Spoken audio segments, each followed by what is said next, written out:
هلو هلو، ازيكم عاملين ايه؟ شايفين العظمه اللي قدامكم دي؟ تعالوا نعملها مع بعض بخطوات بسيطه وسهله جدا. الحواوشي الاسكندراني بطريقه حلوه جدا وبسيطه، هيطلع تحفه معاكي وهيعجبك قوي. هو اصلا بيتكلم عن نفسه. يلا بينا نبتدي مع بعض نعمله مع بعض خطوه خطوه. تعالوا يلا نبتدي بقى نعمل مع بعض العجينه بتاعه الحواوشي بطريقه بسيطه جدا. هتعمليها وتطلع معاكي ناجحه وتحفه جدا. هنعمل ايه؟ انا عندي ربع كيلو دقيق. انا جايبه الدقيق على حسب الكميه اللي انا محتاجاها. يعني انا مثلا عايزه اعمل 4 ترغيفه بس، فانا ال4 ترغيفه بربع كيلو دقيق. عايزه النص كيلو بيعمل 8 ترغيفه، وهكذا حسب ما انت عايزه الكميه ضعفي الكميه اللي انت عايزاها.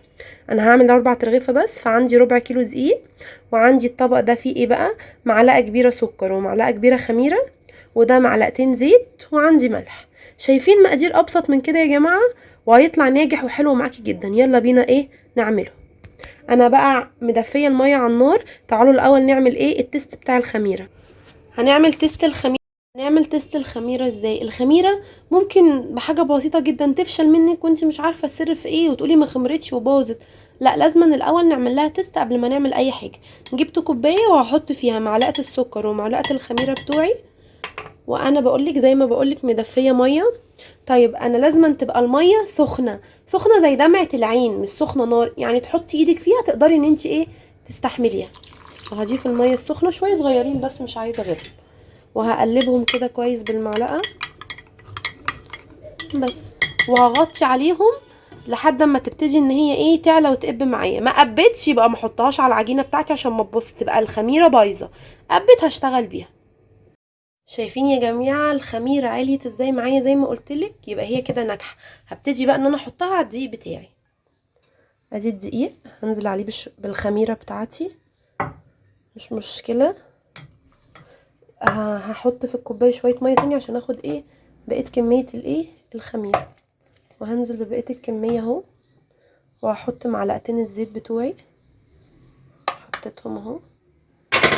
وهحط بقى شويه من الملح. هبتدي بقى ان انا اعجنها. بسم الله الرحمن الرحيم. سر نجاح اي عجينه يا جماعه انها تنجح معاكي ان انت تديها الوقت بتاعها في العجن.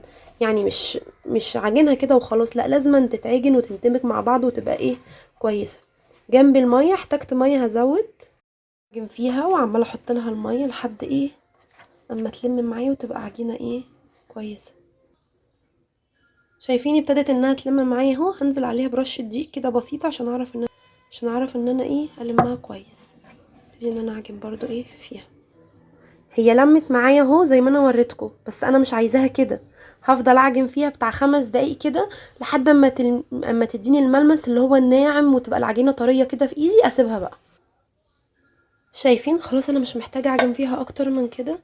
هي بقت طريه وحلوه جدا معايا، وخدت الملمس اللي انا عايزاه يعني. فخلاص هبتدي بقى ان انا اكورها واغطيها بقى كده ترتاح شويه. كورتها اهو بقى، ورشت عليها رشه دقيق كده من على الوش. وهبتدي ان انا بقى اغطي عليها كده واحطها في مكان اللي هو دافي شويه عشان تخمر معايا. هتخمر. هسيبها شويه مثلا ساعتين او 3 لحد ما تبتدي تخمر وتعلى معايا. ونيجي بقى نعمل مع بعض الحواوشي بتاعنا. ادي اهو العجينه بتاعتي ارتاحت وبقت حلوه جدا معايا. هبتدي ان انا اعمل هبتدي ان انا اعملها طويله كده. انا قلتلك الربع كيلو دقيق بيعمل 4 ترغفه، فانا هعملهم يعني هقسمها 8 كور من فوق ومن تحت. يعني 8 كور كلهم مقاس 1 3 4 اهو. انا قسمتهم اهم 8 كور زي ما قلتلكوا. وهغطي بقى عليهم عشان العجينه ما تنشفش معايا. هاخد كوره كوره، واما محتاجه اخد التانية. دلوقتي بقى زي ما قلتلكوا انا جبت اهو الكورتين يعني الرغيف. وعندي اللحمه بتاعتي انا تبلتها وجبتها جاهزه عشان اختصار يعني للفيديو ما يبقاش طويل عليكي. هنعمل مع بعض الحواوشي اللي هو البلدي بتاعنا الحلو دوت، وهعمل لكم فيه طريقه اللحمه بكل تفاصيلها. هقولها لكم على السريع كده لحد ما انزل الفيديو بتاع الحواوشي اللي هو البلدي بتاعنا. دي انا عندي نص كيلو لحمه مفرومه. نص كيلو اللحمه قدامها نص كيلو بصل. يبقى نص كيلو اللحمه قدامها نص كيلو بصل مفروم ناعم. بعد ما اطحنه في الكبه بعصره بايدي كده عشان ينزل منه اي ميه، عشان الحواوشي ما يبقاش ميه معايا.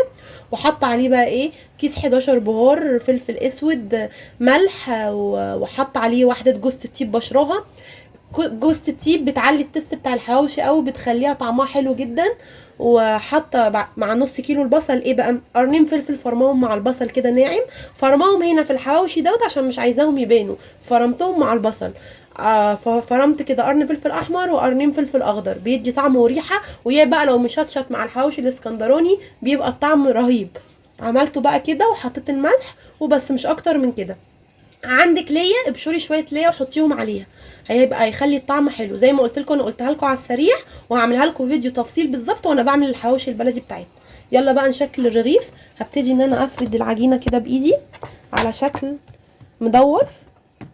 ابتدي ارققها كده، ارققها بس ما تبقاش رقيقه تخين رفيعه يعني قوي يعني، انا عايزاها اللي هي تخينه شويه. فردته كده معايا.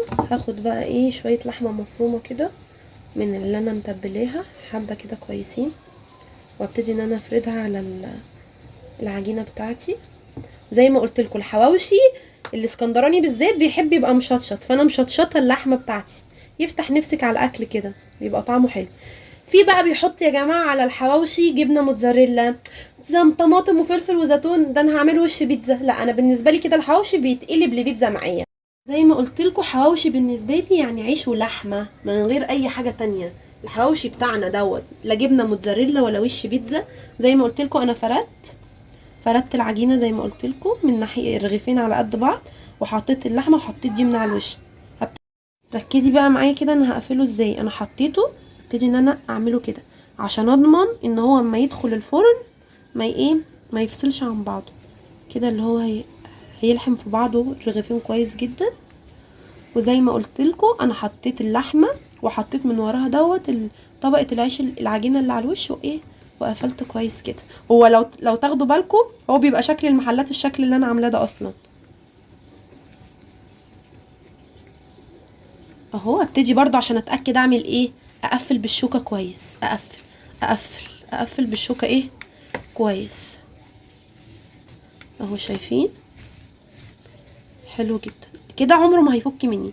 هتقولي ده اتقطع من فوق، لا عادي، اصلا انا هخرمه بالشوكه كده ليه؟ عشان اضمن ان اللحمه بتاعتي هتستوي، لان اصلا هو ما بياخدش يعني ربع ساعه ولا حاجه في الفرن، فعشان كده اضمن ان اللحمه بتاعتي ايه استوت. شايفين شكله رهيب؟ هرجع بقى هعمل بقيه العيش بتاعي وارجع لكم تاني. لا، انا هحط على وشه، هدهنه بس شويه زيت بسيط الرغيف من الوش، وهيتحمر ويديني اللون اللي انا عايزاه. هحط عليه الزيت واوريه لكم اهو. انا دهنته الزيت من على الوش. هبتدي ان انا اعمل ايه بقى، هدخله في الفرن اعلى درجه طبعا، في الرف الوسطاني عشان ما يتحرقش مني. اول ما يبتدي ياخد لون من تحت، اصلا انت هتشم الريحه وهتعرفي ان هو استوى. اول ما يبتدي ان هو ياخد لون هفتح عليه الشوايه ياخد اللون من فوق الذهبي اللي انا عايزاه دوت.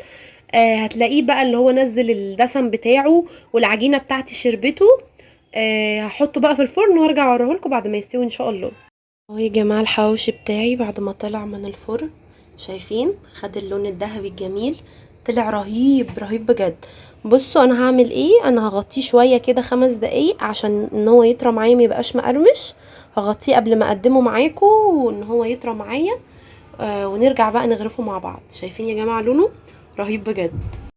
شايفين يا جماعه اهو بعد ما غرفته معاكم، مش محتاج كلام اصلا، هو بيتكلم عن نفسه.